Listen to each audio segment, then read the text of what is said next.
te morís de espanto y casi miras como distinguido. Si cada tanto acunas en tu encanto y era tu mundo el ideal.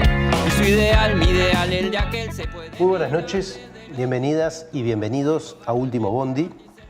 Último Bondi es un programa producido por el colectivo Más Igualdad que está orientado hacia la reflexión, el intercambio, la difusión de información confirmada, de información de calidad para la discusión y difundir y proponer temas de actualidad, temas de corto, mediano y largo plazo.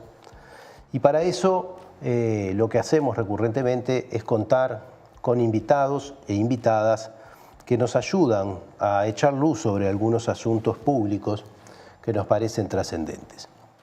En el día de hoy vamos a hablar de la relación entre los problemas de población y las políticas públicas.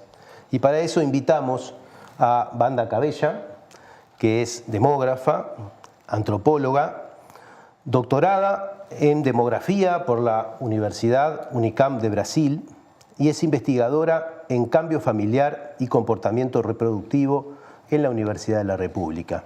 También nos acompañan Ignacio Pardo, sociólogo, doctor en sociología por la Universidad Complutense de Madrid, expresidente de la Asociación Latinoamericana de Población y investigador en temas de fecundidad y políticas de población también en la Universidad de la República.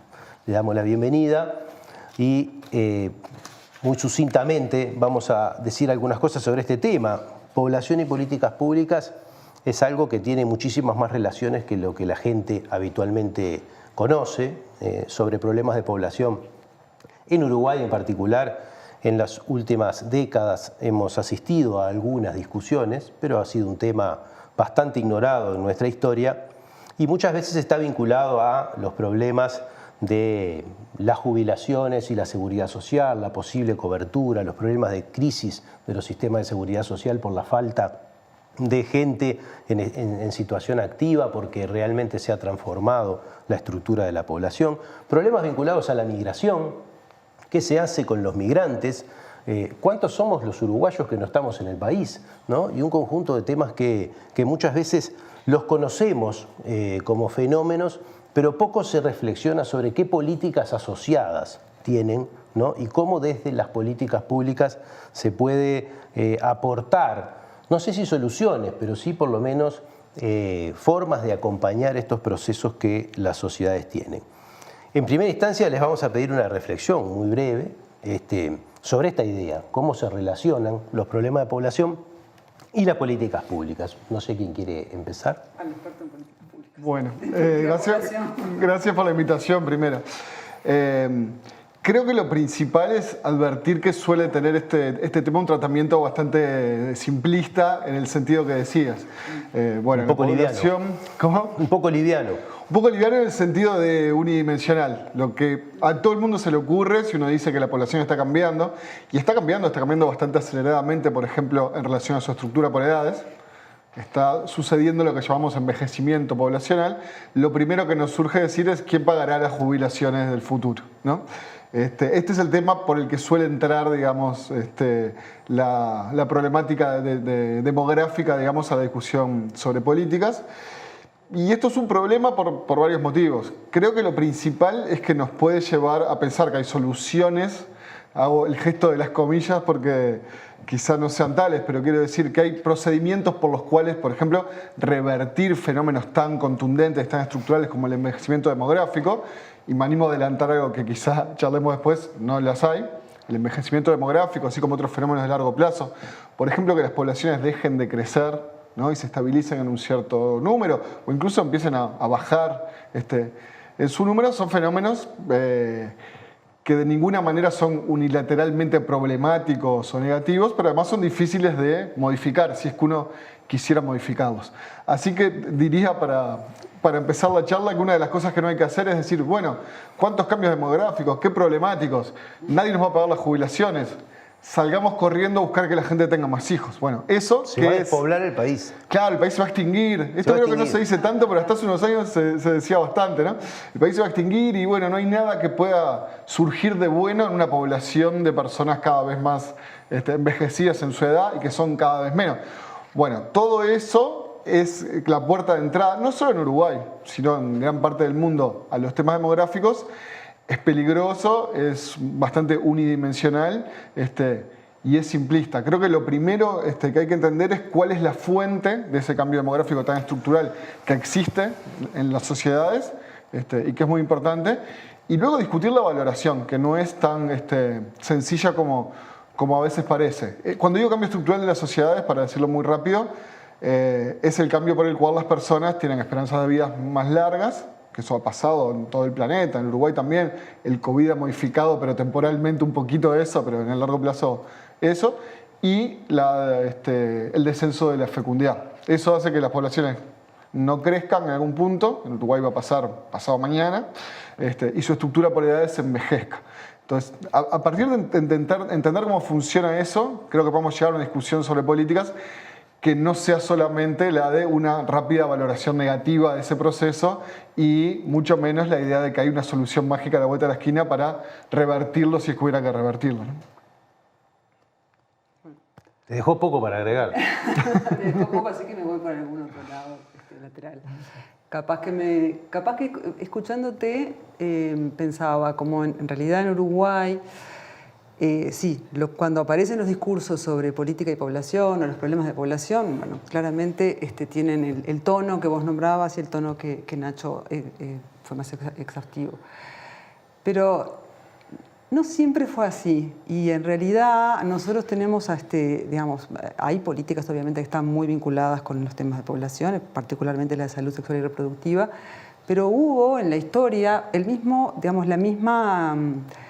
temor de la población chica, de la población o sea, desde 1900 las mujeres ya uruguayas tenían bastante menos hijos que el resto del continente. Eso es una realidad y eso hace que también nosotros tengamos indicadores de desarrollo demográficos, digamos, que sean, pongámosle el adjetivo, buenos indicadores, ¿no? Pero yo, por ejemplo, pienso, ¿qué políticas públicas, ¿no? Los pediatras, por ejemplo, de Salterain, Morquio, ¿no? Los pediatras de hace... Sí, los pediatras, o sea, los que eran salubristas, los que eran pediatras que estaban en el Parlamento preocupados por la mortalidad infantil. Eso era una política pública vinculada con la población. Ellos pensaban que los nacimientos iban bajando. ¿Cuál era su respuesta? Bajemos la mortalidad infantil. Ese es un tipo de, por lo menos de preocupación pública y un tipo de vínculo entre lo que en ese momento eran los médicos que tenían un lugar particular, ya lo explicó muy bien Barran, en la sociedad, en el poder, etc. Pero había un diálogo que era fecundo, porque la mortalidad infantil en Uruguay a principios de siglo era alta, bajó a niveles increíbles, mejores que los de Suecia, que rara vez ocurre que estemos mejor que Suecia. Y eso era hacer, digamos, políticas de población, ¿no? Pensar, hay un cambio demográfico, este cambio demográfico está ocurriendo. No recuerdo más que discursos de políticos, que eso es como parte de la historia del Uruguay, ¿no? La preocupación porque somos pocos, porque vamos a bajar, porque se van, etc. No recuerdo en ningún otro momento en que haya habido como una preocupación, digamos, no me gusta la palabra comunión, parece un poco, pero como una sinergia tan buena entre políticos y estudiosos que estaban tanto en la acción como en el estudio de los temas. Bueno, vamos a volver en el segundo bloque un poco sobre esto, porque este problema sigue presente, sigue planteado en términos parecidos, ¿no? De las pocas políticas que podemos ver es la preocupación por la mortalidad infantil.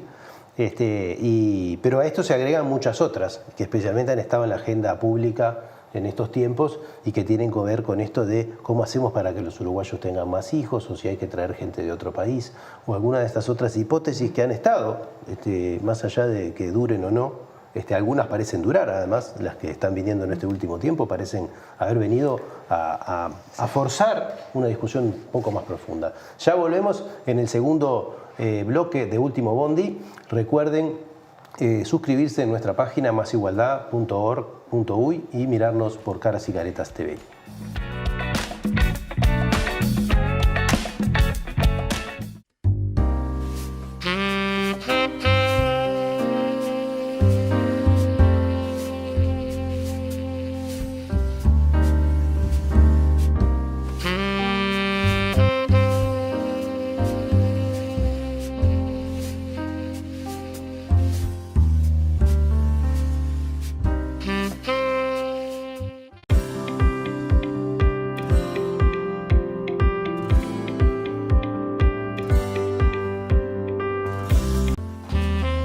¿El periodismo es libre o es una farsa? Así lo decía Rodolfo Walsh. Apoyá el periodismo libre. Apoyá Caras y Caretas.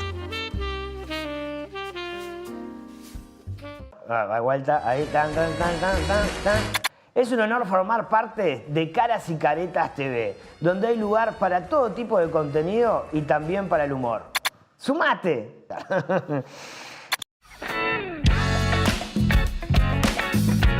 Bueno, seguimos en este segundo bloque de Último Bondi, tratando problemas de población y políticas públicas. Nos habíamos ido del primer bloque con un breve resumen un poco histórico de algunos antecedentes de políticas de población vinculadas a distintas áreas de las políticas públicas. En el caso más temprano, obviamente, fueron políticas de salud. Quizás después empiezan a aparecer, en la propuesta, en la matriz de protección social, otro tipo de políticas que se puedan estar vinculadas.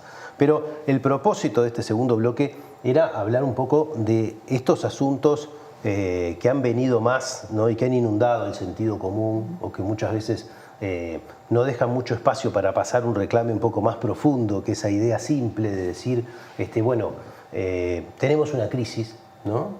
Porque eso también se ha implantado, tenemos una crisis en la población, ya vimos que eso, bueno, es una apariencia no necesariamente real o bastante poco informada, de cierto sentido. Y bueno, y las soluciones para esa crisis quizás que pueden llegar a ser algunas ideas que ya se implementaron en algunos lugares del mundo, sobre las que hay conocimientos, y otras que pueden ser un poco desopilantes también. Entonces decimos, bueno, precisamos tener más hijos, ¿qué políticas natalistas, ¿no? Que se empiezan a esbozar ahora en la discusión parlamentaria, incluso están arriba de la mesa, ¿para qué pueden llegar a servir, ¿no?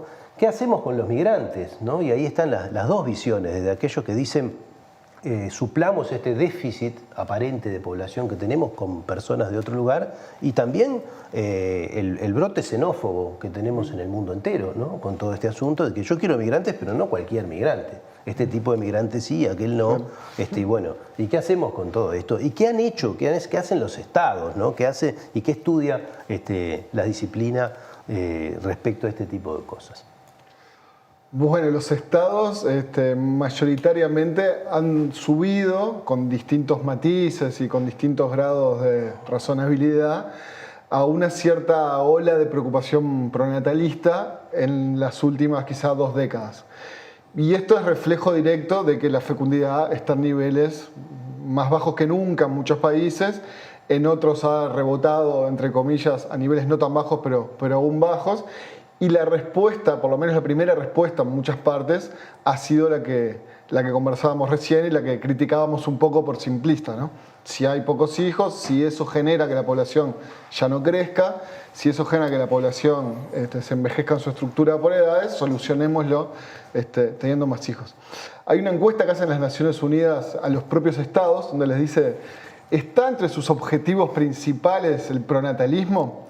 Y el número, digamos, de países que contesta que sí ha subido algo así como a 55, donde antes eran unos 20. Hay muchos países, por ejemplo, de Europa Oriental, que están especialmente preocupados por ese tema, que han tratado generar políticas pronatalistas. Hay preocupaciones o intentos en nuestra región más cercana, incluso en el Uruguay, que van un poco en esa línea. Y hay, por suerte, una acumulación de los últimos años de evidencia que dice, bueno, qué es lo que pasa cuando uno genera ese tipo de políticas que en algún sentido incentivan nacimientos o que premian nacimientos, tratando de convencer a las personas de que tengan algún hijo más. Y lo cierto, ahora en el 2020 estuvimos repasando parte de la bibliografía más reciente y hay un texto del 2020 que hace un resumen de toda la evidencia disponible y vuelve a decir algo que ya sabíamos bastante bien, pero que se confirma, digamos, con las últimas políticas de los países que lo han intentado, y es que no necesariamente las políticas pronatalistas logran el objetivo de generar más hijos. Si lo lograran, igual sería discutible a qué costo, en qué medida o con qué contexto, con qué supuestos de relación, por ejemplo, entre la crianza y el trabajo, entre los hombres y las mujeres. Hay mucho para discutir ahí, pero la pregunta uno, que es si funcionan, tiende a responderse desde la evidencia negativamente.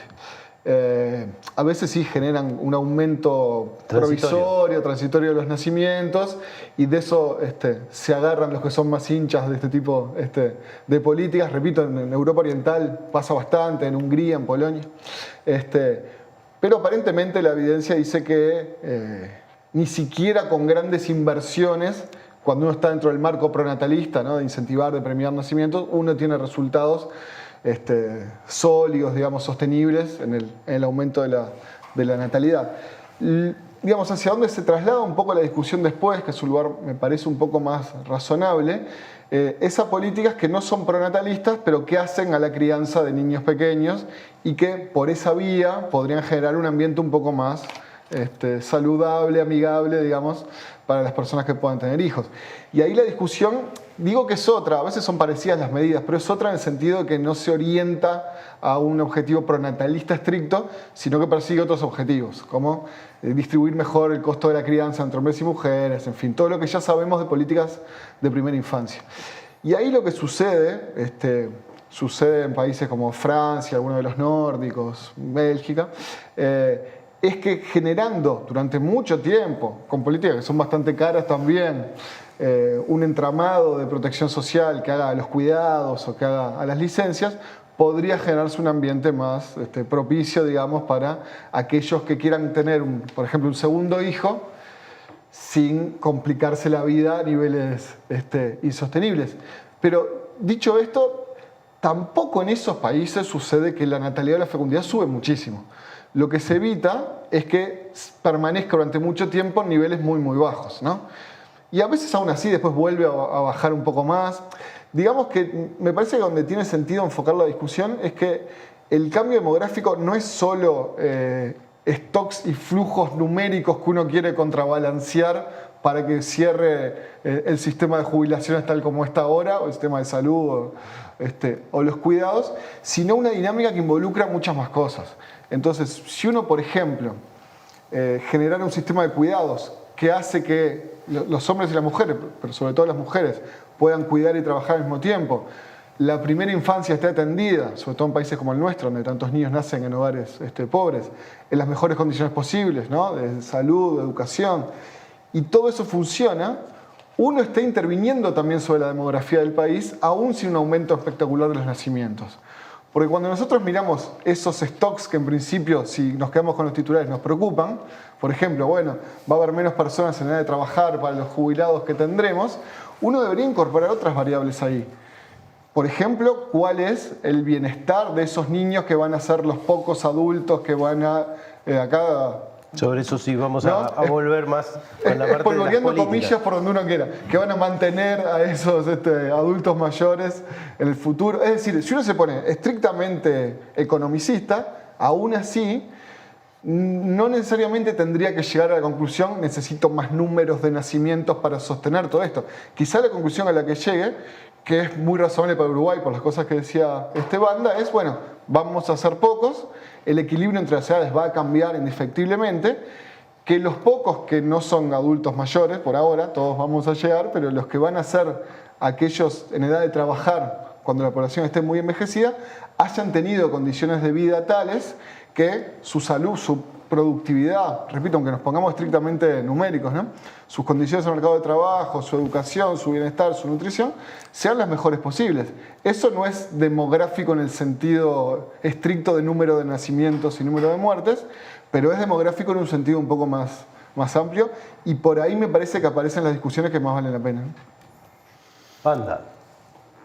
Bueno, de los varios temas que tocaste al principio cuando abriste esta ronda, bueno, Nacho ya contestó prolíficamente muchos y muy atinadamente, y comparto todo lo que comentaba. Retomando lo que Nacho dijo en el último, en sus últimas frases, o sea, los problemas demográficos hay. Eso no podemos decir, no existen los problemas demográficos. El problema es que la solución no es una solución demográfica. Me parece que el problema es considerar que las soluciones son demográficas.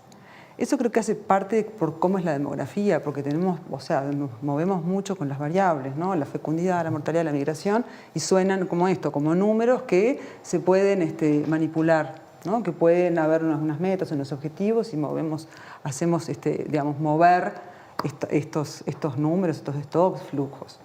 Y se ha hecho. Después vuelvo, pero con bastante poco éxito, ¿no?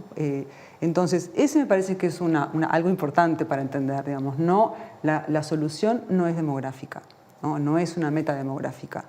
La solución es una solución social. Lo que estamos viendo es o socioeconómica, o es una solución, digamos, que involucra distintos aspectos de la vida social, económica, cultural, de los vínculos con el mundo.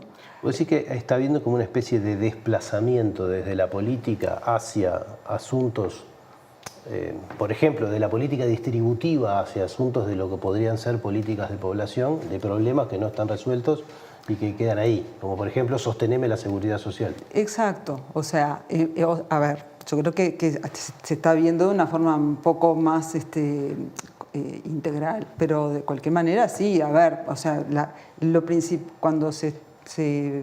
cuando se mira en los sistemas de seguridad social, lo primero, la variable base, y con lo que primero se empieza a ver cómo vamos a hacer, es cómo está la población, sobre todo en términos de estructura, ¿no? De edad y de cantidades.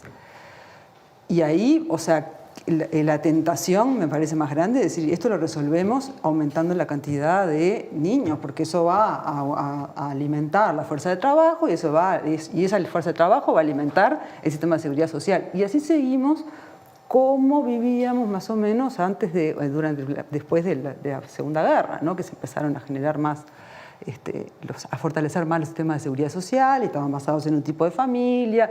O sea, todo puede cambiar, pero mejor no cambie mucho la familia, y mejor tampoco cambie demasiado la demografía, porque esos eran pilares que sostenían algo que nos parecía, me excluyo totalmente, pero que fue manejable y fue históricamente, y también como cultural, históricamente, digamos, embebido, ¿no? en cómo pensamos que funciona la sociedad. Cuando esto empieza a cambiar, hay como esa tendencia a mover las variables. Hay una transformación de las sociedades que no fue contemplada adecuadamente por las políticas, atendiéndola, y que se quedó como que nostalgiando aquella sociedad que tenía antes. Y bueno, en parte los temas demográficos yo creo que se ven con esa lente. O sea, en el caso de la familia es clarísimo, todo puede cambiar menos la familia, por favor. ¿No? Cambió todo, ¿no? O sea, el trabajo, la economía, la situación de las mujeres, pero, digamos, ¿cuánto tiempo? Recién ahora empieza a haber como una mentalidad más abierta de decir, bueno, no, también, digamos, la familia cambia en función de, y aceptemos que es parte de la sociedad. Entonces, yo creo que ese es un tema bien importante para poder incluir los aspectos demográficos y las miradas demográficas que tienen una parte de contabilidad, ¿no? Como que hay una transformación muy consistente en la sociedad, que es como vamos eligiendo vivir, que no parecería que se pudiera alterar con pequeñas políticas que además, como bien decía Nacho, se han instrumentado, han sido variadas, ¿no? No ha sido un país aislado que intentó subir la natalidad, ha habido un montón de esfuerzos en ese sentido, ¿no? Un montón, a ver. Podríamos decir, grosso modo, que fracasaron, ¿no? Bueno, te doy el ejemplo más terrible que yo conozca, ¿no? Debe haber muchos más en la historia. Rumania, 1966. Ceausescu prohibió el aborto, que era el método en esa sociedad, el método más común de anticoncepción. Bueno, la huella demográfica fue enorme porque las mujeres que estaban embarazadas no pudieron abortar, entonces dejó la cantidad de nacimientos, digamos, que no eran nacimientos deseados en ese momento, enorme. Las mujeres después buscaron sus formas de no tener los hijos. Eso rápidamente, o sea, si alguien no, o sea, todo podrá fallar y hay muchos fracasos y decepciones, porque si alguien no quiere tener un hijo, tenerlo es un problema. Pero lograron como volver, digamos, a no tener los hijos que no querían. Ceausescu pensaba en una población de aumentar la población, no sé, algo delirante, tipo, no sé, duplicarla o una cosa así. Duró años, ¿no? ¿Cuál fue el resultado? La población no creció, la tasa de fecundidad bajó, pero aumentó la mortalidad materna, la mortalidad infantil.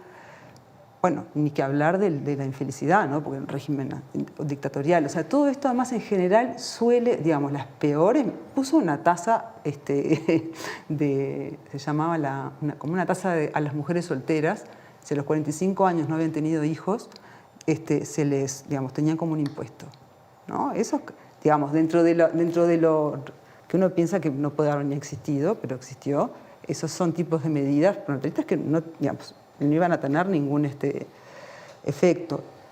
Ahora está pasando con Hungría, que están un poco reeditando ese tipo de medidas. Hungría, por ejemplo, y ahí podemos tocar algo de lo que planteaba sobre la migración. Hungría, justamente, con un objetivo pronatalista, su intención es lograr, por ejemplo, a las mujeres que tienen más de 4 hijos ya no les cobran impuestos, o sea, más otra cantidad de medidas, algunas muy discutibles, pero ¿cuál es su gran bandera? No permitir la entrada de inmigrantes, no lograr la compensación del envejecimiento y la caída de la población con inmigración. Entonces, ese es su gran... Entonces dice, precisamos niños húngaros, no precisamos inmigrantes, ¿no? Y eso pasa, ¿no? en varios países, y la idea, bueno, ¿por qué? ¿Y por qué no la inmigración con tanta gente que está buscando, digamos, una vida mujer en otro lado? Y bueno, porque hay razones que se entienden, que tienen que ver con el nivel de conflicto que se genera, pero también es verdad que los países dejan entrar muchos inmigrantes porque los precisan, ¿no? Aunque digan que no, aunque la políticas de hecho, porque adentro de la política interna a nadie dicen, bueno, no sé cómo, y que en el caso de los húngaros, bueno... Quizás Europa en general sea un compendio de políticas migratorias de hecho. A estudiar, ¿no? Sí. Con muchas barbaridades en el medio, ¿no? Como vemos todos los días en las pateras que intentan cruzar, ¿no?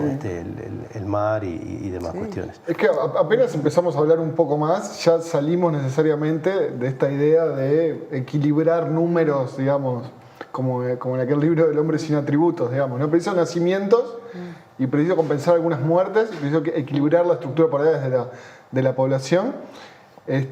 Como si fuera posible, digamos, intercambiar esas fichas, ¿no? A eso vamos a volver ahora en el tercer bloque, donde veamos un poco esto de qué puede hacer la política con estas cosas. Que, si bien nadie está esperando que semejantes problemas tengan soluciones teóricas, pero sí hay recomendaciones y como esta discusión que vos traías, ¿no? Entre políticas específicas, pero de orden más o menos simple, quizás están siendo refutadas por políticas bienestaristas un poco más complejas, que capaz que tienen mejores resultados, aunque en forma indirecta, y que también hay evidencia hoy para discutirla. Quizás hace 15, 20 años uno se quedaba en yo opino esto y yo opino lo otro, pero me parece que en ese sentido se dio un paso. Y quiero enganchar eso con el problema, con algo que vos has estudiado también, que es qué pasa en las sociedades en la polarización, ¿no? Cuando la estratificación social toma ribetes graves, ¿no? Y la diferenciación y la desigualdad constituyen, ¿no? Sociedades que conviven pero que tienen pautas sociales distintas. Cómo como también abordar eso de que en el fondo tiene una relación con esto de si hay acceso o no hay acceso al bienestar y a la sostenibilidad posible de algunas conductas o de algunos proyectos, como quien dice, demográficos de largo plazo, ¿no? Bueno, ya volvemos en el tercer bloque de Último Bondi con problemas de población y políticas públicas.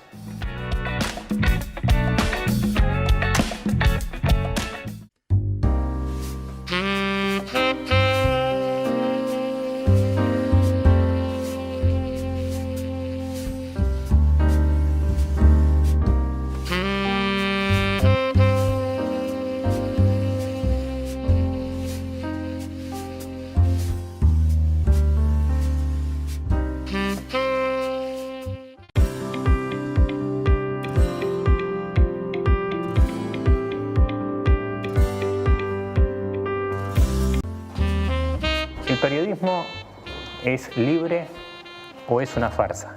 Así lo decía Rodolfo Walsh. Apoyá el periodismo libre. Apoyá Caras y Caretas. Vuelta, ahí, tan. Es un honor formar parte de Caras y Caretas TV, donde hay lugar para todo tipo de contenido y también para el humor. ¡Sumate!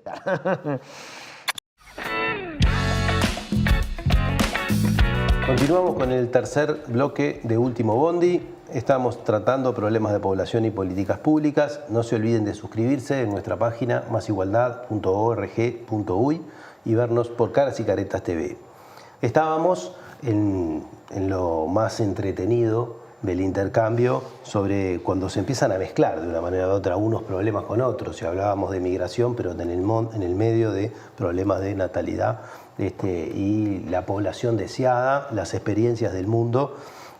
Nacho nos había traído esta idea de el bienestar como una medida indirecta, ¿no? Banda nos hacía un recuento de algunos casos incluso extremos de política de natalidad con consecuencias terribles desde todo punto de vista. Y bueno, llegamos a este tercer bloque donde pretendemos tener alguna reflexión de orden político en el sentido de decir por dónde ir, ¿no? Con algunas de estas cosas. Está bueno abandonar la idea simple de fenómenos que tienen soluciones simples, ¿no? Pero una vez abordados los asuntos más complejos, igual se pueden hacer recomendaciones que no son soluciones, ¿no? Es decir, acá no vamos a postular cuál es la solución a un X problema, que en realidad lo que vimos es que es un problema mal planteado, ¿no? O sea, capaz que podemos decir un problema inventado, difícil pueda tener una buena solución. Quizás habría que ir a un correcto diagnóstico y ver qué es lo que quiere el país, ¿no? Y en eso qué es lo que quiere su gente, y muy difícil que lo que quiere un gobierno no escuche a lo que quieran las familias, porque eso no se va a cumplir, ¿verdad? Como para poder tener algún tipo de recomendaciones. Pero bueno, en ese escenario complejo que abre el paraguas, ¿no? Porque se puede opinar tranquilamente, pero bueno, desde el conocimiento que tienen ustedes, ¿qué cosas tienen ganas de aportar en esta idea de por dónde ir en estas políticas? Bueno, creo que lo principal es lo que planteaba Nacho en el bloque anterior. O sea, claramente las metas demográficas, bueno, vimos que no tienen sentido y tampoco tienen beneficios y a veces tienen costos humanos importantes. Y entonces las políticas que tiendan a mejorar el bienestar de las personas, a mejorar, digamos, y de las familias, son, o sea, como vos le llamabas ahora políticas bienestaristas. Es eso, es decir, bueno, generar condiciones para que las personas, si quieren tener hijos, los tengan en el momento en que quieren tenerlos y los que quieran tener en condiciones que no signifiquen una especie de estrés cotidiano enorme entre lograr trabajar, cuidarlos, estar con los hijos, estar de la forma que se quiere estar con los hijos, porque eso tampoco también es distinto ahora. Las personas también quieren tener un tiempo distinto, ¿no? Un tiempo, vamos a llamarlo de una forma que no está muy buena, pero de calidad, digamos, de más involucramiento, ¿no? Entonces también eso hace que eventualmente se posterguen las decisiones reproductivas. Todo lo que genere, a ver, pensemos en Uruguay, o sea, están los CAIF.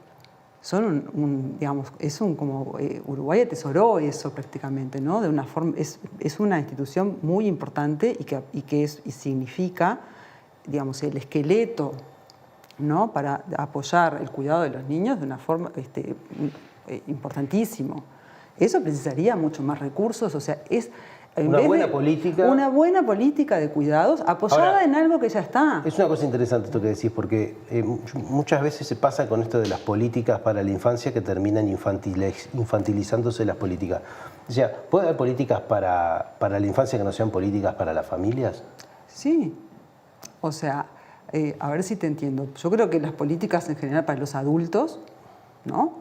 Todas las políticas que tengan que ver con mejorar las condiciones de empleo, de vivienda y de trabajo y de conciliación de trabajo y ocio y tiempo libre son políticas que son, digamos, que van a ayudar a una, digamos, a los adultos, obviamente, y que a esos adultos que son los encargados, ¿no? de cuidar esas generaciones más pequeñas, lo logren hacer, ¿no? Que sea posible la situación de crianza. Los niños con no otra... trabajan, por Claro. suerte, ¿no? Entonces, las políticas, o sea, está bien que se piensen en políticas específicas, pero los niños son hijos e hijas. Entonces, la generación que está a cargo, no solo en términos de padres y madres, sino las generaciones que están a cargo. No alcanza con tener 4 horas de calidad dentro de un CAIF si el resto de las 20 horas del día no tienen un mínimo de calidad. No, pero también eso ayuda si hay un problema de transferencias que también funciona, como por ejemplo, digamos, son las asignaciones familiares, y eso es, no empiezo a armar como a fragmentar políticas pequeñitas, no, genero sobre lo que la arquitectura que está bien armada, que tiene también años, las asignaciones familiares vienen de los años 50, ¿no? Los CAIF de los 70s, 80s. Aparte, si vas a las decisiones después reproductivas de las personas, que donde repercutiría en los números, digamos, si es que nos importara eso mucho, que no necesariamente tiene que ser el caso, es interesante lo que dice Wanda en relación a que, a diferencia de lo que diría nuestra primera intuición, los padres actuales tienen interés en pasar más tiempo con sus hijos, en dedicarse a la crianza, los padres y las madres. Y de hecho, cuando se empieza a medir ese tipo de cosas, se dedican bastante más a estar un tiempo con sus hijos que lo que nosotros podríamos colegir del imaginario, digamos, de la mitad del siglo XX. Se habla incluso de parentalidad intensiva. Un término que supuestamente reflejaría nuestra decisión de estar más cerca de los hijos. Entonces, ¿qué pasa? Si yo asumo que para tener un segundo, un tercer hijo, voy a necesitar tener ese tiempo, esos recursos, esa conciliación con el trabajo, y si eso no se brinda en la sociedad en la que estoy, probablemente mi decisión sea no tenerlo. Nosotros somos exigentes ahora como padres y madres con el formato, digamos, en el que se crían los hijos, y si no, tenemos la capacidad, vía métodos de anticoncepción moderna, de no tenerlos. Y por esa vía, probablemente esos países que tienen regímenes de bienestar que permiten una mejor conciliación, mucho menos frecuentemente hacen que la gente evite tener el segundo o el tercero, ¿no? Ahora, en esos países que, si bien no se ha subido la natalidad, se ha evitado que siga descendiendo, hay por lo menos 2 condiciones. Una es un Estado presente con políticas públicas fuertes y universales. Y de larguísimo plazo, en algunos casos. Y de larguísimo plazo. Y también hay conciliación de género, ¿no? O sea, Sí, también claro. hay una novedad para el mundo actual, por decirlo de alguna manera, que en esa parentalidad que vos decís, también hay coparticipación en la crianza, no solamente del Estado, sino porque eso en nuestras sociedades más fragmentadas es más difícil de ver, ¿no? Y requeriría quizás políticas más robustas aún y más integrales aún, porque yo miro la matriz de protección social nuestra y veo como que un incipiente Estado que podría promover la conciliación. No le veo la suficiencia, ¿no? La potencia para estar en una hipótesis de esta naturaleza. No, y me parece muy bien enfocarlo desde el lado de las políticas, porque uno tiende en general a decir, bueno, es una cuestión de una cultura distinta, no nos vamos a comparar con los, voy a caer en lo de siempre, con los suecos, con los noruegos, y que hay diferencias culturales es bastante obvio, pero no habría que sobreestimar esa dimensión. Hay una dimensión de políticas que esos países tienen durante décadas, digamos, y que generaron efectos y que, digamos, y que es donde la apuesta, me parece, vale la pena. Y vuelvo capaz a lo del principio de todo. Nosotros tendemos a decir, bueno, y esto después, ¿cómo se traduce en más hijos, ¿no? Que van a tener los uruguayos? Yo no pondría mucha por lo menos no mucha carga en eso, porque aún pensando en términos de lo sostenible o lo virtuoso, digamos, de nuestro ciclo de reproducción poblacional, ¿no? de nuestra dinámica demográfica, hay factores que no son propios de los stocks, por ejemplo, en cada edad, ¿no? Porque ¿cuál sería el problema demográfico del Uruguay y de otros países? Si uno pregunta eso, la respuesta en general es el envejecimiento, ¿no? El envejecimiento demográfico, que en la mirada más sencilla es qué proporción de población hay en cada edad. Pero si uno hace eso solamente, como decíamos hoy, en términos de las personas sin atributos, algunos salvo la edad, se está perdiendo un montón de cosas que son más importantes casi que la proporción en cada stock. Por eso, un indicador que se calcula mucho que es la ratio de dependencia demográfica, ¿no? ¿Cuántos hay en esta edad, por ejemplo, la edad teóricamente dependiente en relación a la edad teóricamente de trabajar? Cada vez funciona menos como un indicador informativo. ¿Por qué? Porque lo que funciona más es decir, las personas esas que están en edad de trabajar, ¿qué atributos tienen? ¿Qué nivel educativo tienen? ¿Qué salud tuvieron? ¿Qué bienestar tuvieron en la primera infancia? Me vuelvo a lo que planteaba Wanda hoy. Esto no es un problema demográfico, en todo caso es descriptivo lo que podríamos decir. Bueno, esto es un estado de situación, ¿no? Es decir, puede serlo como problema, pero como problema no es un problema de política. En todo caso es un problema disciplinar que uno puede analizar con sus características. Es un problema que tiene resolución demográfica. Que tiene resolución demográfica. Ahora, yo los voy a meter en un lío. Porque estamos todos de acuerdo de que nuestra población va a seguir envejeciendo. Sí. Quizá no demasiado aceleradamente, quizá menos que algunos y mucho más que otros. Pero la relación, y vuelvo al problema que trae la política siempre, que es el clásico, que es el de la seguridad social, que nos va a agobiar el resto de nuestras vidas, como problema, ¿no? Pues una especie de problema persecutorio que corre atrás de nuestro, y siempre hay alguien que está hablando de ese tema. Ahora, hay un problema que no es demográfico, que es político, que es cómo gestionar la distribución, ¿verdad?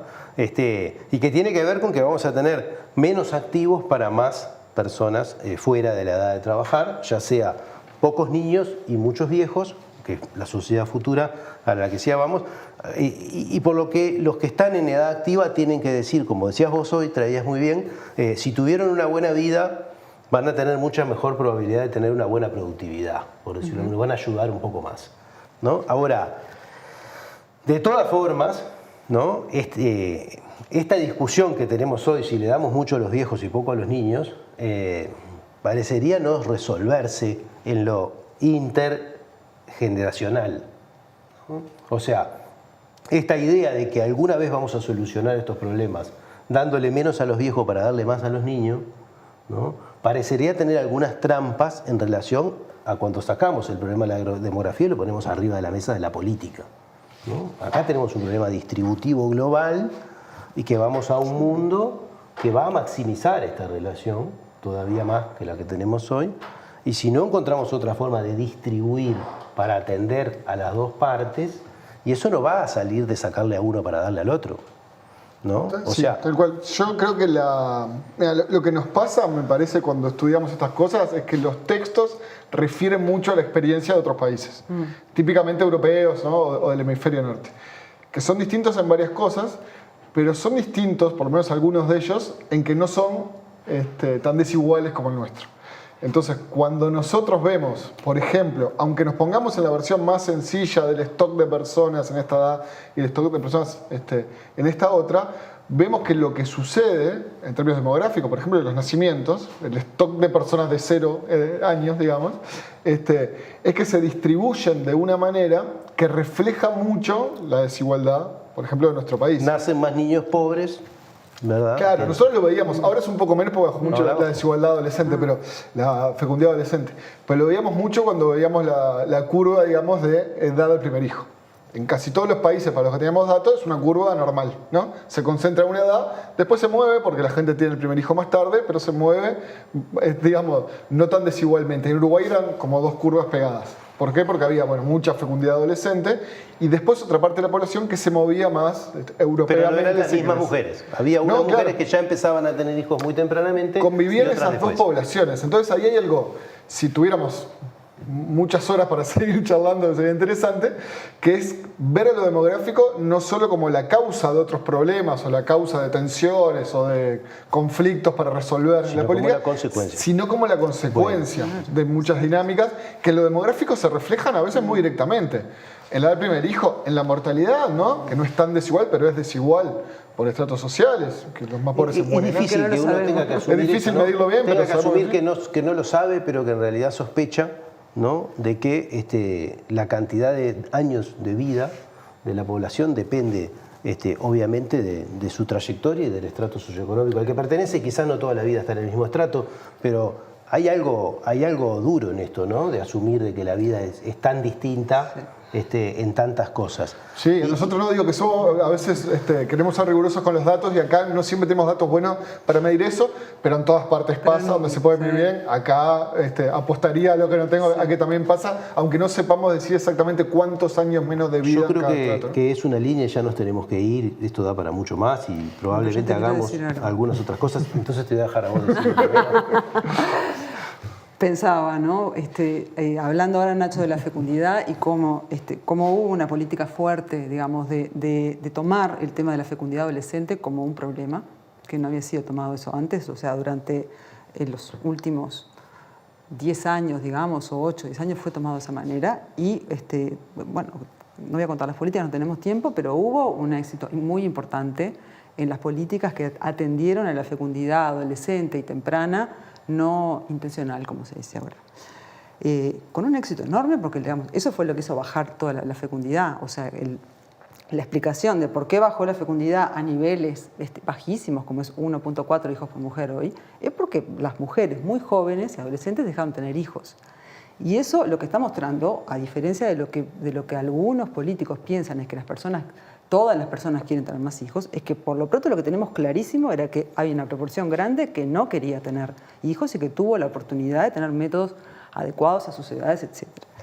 Y ahí pienso, ¿no? Si pensáramos en una buena política, hay una ventana de oportunidad, porque nosotros, este grupo de mujeres, probablemente, o sea, lo que hizo fue evitar tener hijos a destiempo, como decimos los demógrafos.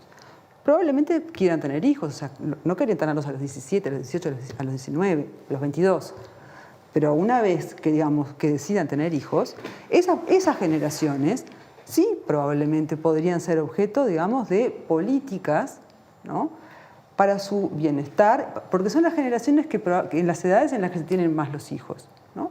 No para aumentar la fecundidad de esas personas, para que esas personas puedan, si quieren tener hijos, tenerlos y en condiciones que sean, no sé, adecuadas, no sé, que logren cierto nivel de felicidad. Estuve muy bien en no hablar y dejarte hablar a vos primero, porque me reforzaste la oportunidad de plantear lo que quería plantear, que es decir, así como hemos escuchado hablar muchas veces de todos estos temas, desde la simpleza que se habla, yo he escuchado muchas veces, y no tan simple, también dentro de espacios académicos y profesionales, toda esta discusión de la inequidad intergeneracional y la necesidad de redestinar el gasto desde los más viejos hacia los más niños. Y cuando uno observa el detalle, el gasto en los más viejos, tampoco encuentra que en Uruguay tengamos una vejez suntuaria. No, estamos muy lejos de alguna de esas situaciones. Entonces uno se plantea si esto no es una forma de esquivar el verdadero problema de la distribución y empezar a plantear de que los más ricos financien a los más niños, ¿no? Y no necesariamente los más viejos, que algunos pueden ser los mismos. Sí. Porque la riqueza también es una función de la edad y por lo tanto podemos encontrar una parte que está en los dos lados. ¿Cuán lejos estamos de eso? Pero quizás, qué bien estaría. Quizás tengamos que empezar a discutir que el financiamiento de estas políticas tiene que venir de una discusión más global de la distribución y no necesariamente de ese equilibrio solamente intergeneracional, sino de otros equilibrios intrageneracionales que deben sostener, como de hecho lo sostienen en las sociedades que logran otro nivel de bienestar, porque hay más producto, pero también hay más distribución. Totalmente. Para mí, pensarlo así es parte de esa mirada muy simplista y muy calcada de contextos que no son tan desiguales como el nuestro, ¿no? Que mira sexo y edad como las variables demográficas, que no solo van a describir, sino que van a explicar los fenómenos. Y la explicación va por todos esos lugares. Para mí, así algo cortito que resuma esto, me parece que una gran ventaja que tenemos es que el proceso por el cual vamos, en términos poblacionales, vamos a ser no muchos más, en algún punto a ser menos, y vamos a ser más envejecidos, es el que es. Y en ese punto, digamos, o en esa dimensión, esto parece conformista pero no lo es, no hay que evitar ir para atrás, digamos, en procesos tan estructurales y tan virtuosos en algún punto, como vivir más años y tener la cantidad de hijos que queremos. Sabemos que los países que fueron hacia allí tuvieron sí que enfrentarse a algunas tensiones, ¿no? A reformulaciones de sus matrices de protección social, ¿no? Y bueno, en fin, y varios desafíos de esa índole. Pero lo que sucedió, creo, en los países en los que esto se resolvió favorablemente, es que la inversión en las personas nunca sale mal, siempre es un buen negocio. En la primera infancia y después. Si vos eso lo traes al contexto uruguayo y ves, por ejemplo, dónde nacen la mayor cantidad de niños, el componente distributivo del problema es muy evidente, ¿no? Y dónde tiene que estar el apoyo para que esa población sea sostenible en términos, ¿no? de sus dinámicas de reproducción intergeneracional, es evidentemente en los hogares, digamos, donde están naciendo más niños, que son también los hogares más pobres. Ahí no veo otro actor que no sea el Estado, digamos, para generar esa política de bienestar. Bueno, nos tenemos que ir, nos quedó un montón de cosas, muchas de estas que las hemos tocado en otros programas de Último Bondi que abordan un poco este tema de la protección social.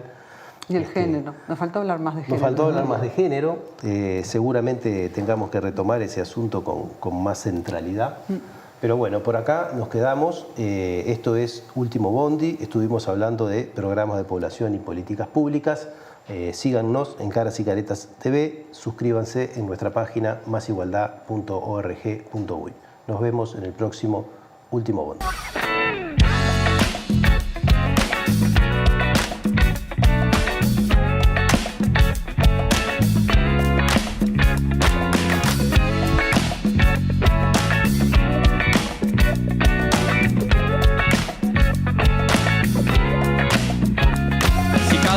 Te morís de espanto y casi miras como distinguido. Si cada tanto acunas en tu encanto y era tu mundo del ideal. Y su ideal, mi ideal, el de aquel se puede mirar desde lo distinto. Si por las noches compartís el tinto con ese que piensa solo igual que